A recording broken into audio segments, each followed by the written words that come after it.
Hi உறவுகளே, மதிய இனிய வணக்கம். எல்லோரும் என்ன பண்ணுறீங்க? நல்லா இருக்கீங்களா? ஒரு 10 நிமிஷத்துக்குள்ளே வந்து பஸ்ஸில் வந்து வீடு நடந்து வர்றதுக்குள்ளாட்டியும் எப்படி வெறுத்துருச்சுன்னு பாருங்கள் எங்களுக்கு. ஏன்னா எல்லோரும் வந்து 5000 ரூபா போட்டு விட்டு அதை வாங்கி நல்லது கெட்டது வாங்கி சாப்பிட்டு வேண்டிய பொருள்களை வாங்கிக்கிட்டு என்ஜாய் பண்ணுதுங்க. நான் என்ன பண்ணியிருக்கேன் தெரியுமா அக்கா? வண்டி வந்து வேலை ஆக்குறதுக்கு கொண்டு போய் 5000 ரூபாயும் அப்படியே இருந்தால் அப்படியே கட்டி வந்திருக்கேங்க. நான் என்ன செய்கிறது? 3 நாள் ஆகும் வண்டி வேலாத்தையும் எங்களுக்கு கொடுக்குறதுக்கு. சத்த நேரம் வந்து நடந்துக்கிட்டே தெரிஞ்சால் எந்த வேலையுமே அதை செஞ்சுக்கிட்டே இருந்தால் ஒன்றும் நமக்கு மழப்பு தெரியாதுல்ல. அந்த மாதிரி வண்டியிலே போக வகர இருந்துக்கிட்டு பஸ் ஸ்டாண்டில் வந்து வீடு வர்றது இல்லாட்டி எப்படியெல்லாம் வேர்த்து எப்படி கீமூச்சு மேமூச்சு ஆயிடுச்சு. என்ன செய்யுது? அக்கா கொஞ்சம் தண்ணி பிடிச்சிருக்கேன்.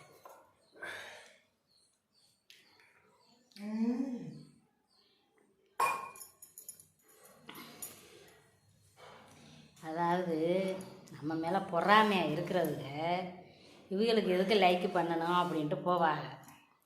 நம்மளை பிடிக்காதவங்க என்ன நினைப்பாங்க? இவங்களுக்கு ஏன் நம்ம லைக் பண்ணணும் அப்படின்னு அவங்க நினைப்பாங்க. நம்மளை பிடிச்சவங்க என்ன செய்வாங்க? ஒருத்தர் 2 பேராக இருந்தாலும் நம்மளை ரொம்ப பிரியப்பட்டு பிடிக்கிறவங்க வந்து லைக் பண்ணிவிட்டு பார்ப்பாங்க. அந்த மாதிரி பொறாமப்பட்டாலும் சரி, எங்களை பிடிக்காம போனாலும் சரி, அதை பற்றி கவலையே இல்லை. நல்ல உள்ளங்கள் வந்து 2 உள்ளங்கள் வந்து எங்களுக்கு லைக் போட்டால் அதுவே எனக்கு வந்து மிகப்பெரிய சந்தோஷம்தான். அப்புறம் எல்லோரும் எப்படி இருக்கீங்க? இங்கே வாருங்க. இந்த எத்தனை வெள்ளரிக்காய் இருக்குது? 5 தாங்க இருக்குது. 20 ரூபாய்க்கு விற்றுச்சு. இப்போ இது என்ன எவ்வளோ தெரியுமா? 50 ரூபா ஒரு கட்டு. அது தெரிஞ்ச அம்மாவை கண்டு எக்ஸ்ட்ராவே 3 வெள்ளரிக்காய் கொடுத்துச்சு. இவனு தின்னுட்டேன், நடந்து வரும்போதே தின்னு முடிச்சிட்டேன். அப்புறம் வந்து அந்த பொடி போட்டு கொடுப்பா பற்றியலை, அதை வந்து போகையில் என் பேரங்களுக்கு கொண்டே குடியாஞ்சிக்கிட்டு இது வந்து இப்போ நறுக்கி இதில் வந்து பொடி வச்சு கொடுப்பாங்க. தின்னோம்னா செம்மையாக இருக்கும்.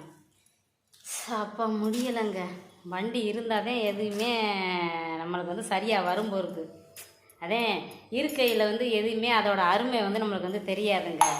இல்லாதப்பதான் தெரியுது அதோட அருமை பெருமை அம்புட்டும் தெரியும் போருக்கு. உள்ளபடி மனுஷில் உள்ளபடி சொல்கிறேன் நான். சரிங்க, எல்லோரும் பார்த்து பத்திரம் பாருங்க. களைப்பாக இருக்குது. அக்கா கொஞ்சம் டீயை போட்டுக்கிறேன். பாய்.